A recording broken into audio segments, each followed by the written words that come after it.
فقہ میں مرتد کی سزا کا دیا گیا تصور دراصل تاریخ سے ارتداد اور فساد کو مکس کرنے کا نتیجہ ہے۔ انتظامی یا قانونی سزا قرآن صرف فساد فی الارض یعنی زمین میں فتنہ و فساد اور سماجی نوعیت کی قانون شکنیوں پر متعین کرتا اور ان کا اطلاق کرواتا ہے۔ یعنی ادارہ جاتی جوابدہی اور سزا کا معاملہ مختلف نوعیت کی انفرادی اور اجتماعی قانون شکنیوں اور جرائم پر لاگو ہوتا ہے۔ تو جس نے اسلام کو بطور نظام قبول کر لیا وہ اس میں موجود انفرادی یعنی شخصی نوعیت کے قوانین اور سماجی ادارہ جاتی قوانین کا پابند ہے، جبکہ ایک اسلامک اسٹیٹ میں موجود غیر مومن صرف اسلامک اسٹیٹ کے سماجی ادارہ جاتی قوانین کا پابند ہے۔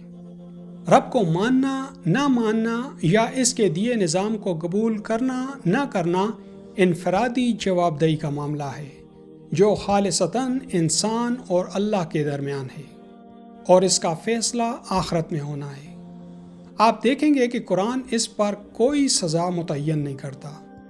لوگوں سے زبردستی دین قبول کروانا یا دین چھوڑنے پر قتل کا حکم قرآن سے ماوراء مذہبی اسکالرز اور فقہ کا اپنا ذاتی فیصلہ ہے، قرآن کا نہیں۔ لہٰذا اس طرح کی چیزوں کے لیے جواب دہ بھی مذہب اور مذہبی اسکالرز ہیں، دین اسلام نہیں۔ قرآن کے ایک طالب علم کی حیثیت سے میں پوری ذمہ داری سے کہتا ہوں کہ دین اسلام یعنی سلامتی پر مبنی نظام کی کوئی ایک بھی ایسی بات نہیں، کوئی ایک بھی ایسی بات جس پر ایک ذی فہم شخص اعتراض اٹھا سکے بھلے زندگی میں اس کا خدا کے نظام سے کبھی واسطہ نہ پڑا ہو۔ اگر آپ نے ارتداد پر پہلی 2 ویڈیوز دیکھ لی ہیں تو تب اس ویڈیو میں آپ مولانا اسحاق صاحب کے بیان کا حقیقی طور پر تجزیہ کر سکتے ہیں کہ کیسے وہ تاریخ کی کتابوں میں بیان واقعات میں سچ اور اپنے طور پر داخل کی گئی باتوں کے مکسچر کو بطور اسلام پیش کر رہے ہیں۔ ان کی باتوں میں سچ آپ کو واضح طور پر جھلکتا دکھائی دے گا۔ لگتا ہے کہ اسلام بطور دین یعنی ایک نظام کا وہ کانسیپٹ دیکھتے ہیں، پر اس میں مذہب کی آمیزش ان کے لیے چیزوں کو دھندلا دیتی ہے۔ تو لاجک سے چیزوں کو بیان کرنے کے بجائے وہ مذہبی جذباتیت کا سہارا لیتے ہیں۔ فیکٹ کو فکشن سے الگ کرنے کی صلاحیت صرف قرآن دیتا ہے، اور قرآن کا کہا آخری درجے کا سچ ہے۔ کوئی کہہ سکتا ہے کہ کیا انہوں نے قرآن نہیں پڑھا تھا؟ اس کا جواب نیکسٹ کسی ویڈیو میں۔ فی الحال آپ یہ ویڈیو دیکھیں۔ شکریہ۔ ہاشمی صاحب، پہلے تو ذہن اس بارے میں کلیئر کریں کہ لا اکراہ فی الدین کا مطلب یہ نہیں ہے کہ دین میں کوئی سختیاں نہیں ہیں یا اس میں کوئی سزائیں نہیں ہیں۔ مختلف جرائم کے لیے سزائیں ہر شخص پڑھ سکتا ہے۔ قرآن میں ہاتھ چور کا کاٹنے کا حکم ہے، زانیوں کو کوڑے مارنے کا ہے، جو زمین میں فساد برپا کریں، غنڈہ گردی، ان کے ہاتھ پاؤں کاٹ کر ان کو پھانسیوں پر لٹکانے کا۔ اس لیے یہ ترجمہ کرنا قرآن کی اس آیت کا کہ سختی کوئی نہیں، جو جی چاہے کرتا پھرے، یہ قرآن کے ساتھ ٹھٹھا ہے۔ قرآن مجید تو بڑا پڑا سزاؤں سے، معاشرے کو منضبط نہیں رکھنا کہ ڈسپلن قائم رہے۔ صرف اس آیت کا مطلب ہے کہ پیدائشی طور پر اللہ تعالیٰ نے انسان کو کافر یا مومن نہیں پیدا کی۔ یہ سن لیں ساری دنیا کے مولوی اور حضرات، اس کا شرعی سزاؤں سے کوئی تعلق نہیں۔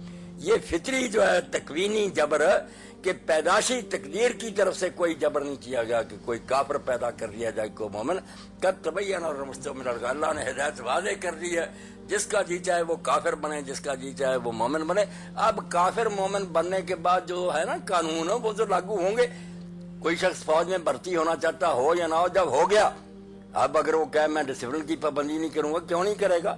کورٹ مارشل ہوگا اس کا۔ اسلام نہیں کوئی لانا چاہتا نہ لائے، کھیل نہیں ہے، مگر یہ کوئی ایسا مکان نہیں کدھر سے داخل ہو نکل جاؤ، جو آئے گا سوچ کر آئے کہ کشتیاں جلا کر آنا، یا یہ چھٹی نہیں ملے گی کہ واپس چلا جائے۔ یہ تو مذاق بن جائے گا کہ جس کا جی چاہے گا اسلام کو چھوڑتا جائے، کس طرح معاشرہ قائم رہے گا؟ تو آپ اسلام کو اگر سمجھیں نا ہاشمی صاحب، آپ تو سمجھتے ہیں کہ یہ مذہب کی بات ہے، اس نے مذہب تبدیل کر لیا۔ پہلے کچھ 10 خطبے میرے سے سنیں پتہ کے لیں کہ اسلام ایک حکومت کا نظام ہے، وہ ملک پر ایک حکومت کر رہا ہے، قرآن و سنت ملک کی بنیاد ہے آئین کی۔ اس لیے مرتد نہ کہا کریں مذہب نہ، اس سے بات نہیں، باغی کہیں کہ ملک میں رہتے اس نے اعلان کر دیا کہ میں اس دستور کو نہیں مانتا۔ دنیا کا کوئی آئین اگر دکھا دیں آپ امریکہ برطانیہ کو کہے میں نہیں اس ملک کے آئین کو زندہ چھوڑتا نا، اسلام سے بھی کہا، وہ مسجد کی بات نہیں نہ ہوتی کہ کوئی آدمی عقیدہ بدل گیا، وہ تو ملک کا سارا نظام کر رہا ہے، قرآن و کانسٹیٹیوشن کی بنیاد ہے. جو کہہ دے میں نہیں اب اس کو حق سمجھتا وہ اس ملک میں زندہ رہ ہی نہیں سکتا. اگر حکومتیں یہ اجازت دیں جس کا جی چاہے روز حکومت کا انکار کرتا رہے، چلے گی حکومت؟ عقل سے کام لینا چاہیے. اسلام ایسی ٹھٹھے بازی کو نہیں پسند کر سکتا. اگر وہ نہیں رہنا چاہتا اس ملک میں، دفع ہو جائے دوسرے ملک میں جا کر بے شک کہہ دے میں اسلام کو نہیں مانتا. وہاں مذہب بھی ہوگا کہ اسلام ایک عقیدہ مانتا ہے. جس ملک میں حکومت چل رہی ہے اس کے بنیاد پر کون بیوقوف کہے گا کہ جس چیز پر معاشرہ قائم ہے لوگوں کو چھٹی دے دے جس دن چاہے جس کا وہ انکار کرتا چل؟ ایسا نہیں ہو سکتا. کوئی سوسائٹی ایسا نہیں کر سکتی. بات کو سمجھ لیں کہ حکومت کے طور پر اگر کسی ملک میں اسلام ہوگا، وہاں جو چھوڑے گا وہ باغی ہوگا. مرتد چھوڑیں، باغی. جو ایسا ملک ہے کہ جہاں اسلام کی حکومت نہیں، وہاں جائے مذہب بدلتا پھرے کون اس کو قتل کرے؟ خدا کے لیے پہلے سمجھیں تو صحیح کہ اسلام کی پوزیشن کیا. یہ نظام حکومت ہے. حکومت کوئی ٹھٹھا یہ اجازت نہیں دے سکتی کرایہ میں جس کا جی چاہے وہ اعلان کر دے میں نہیں مانتا. یا علاقہ چھوڑ جائے ورنہ سزائے موت. High clear. ریاست کے خلاف بغاوت جو ہے سزائے موت.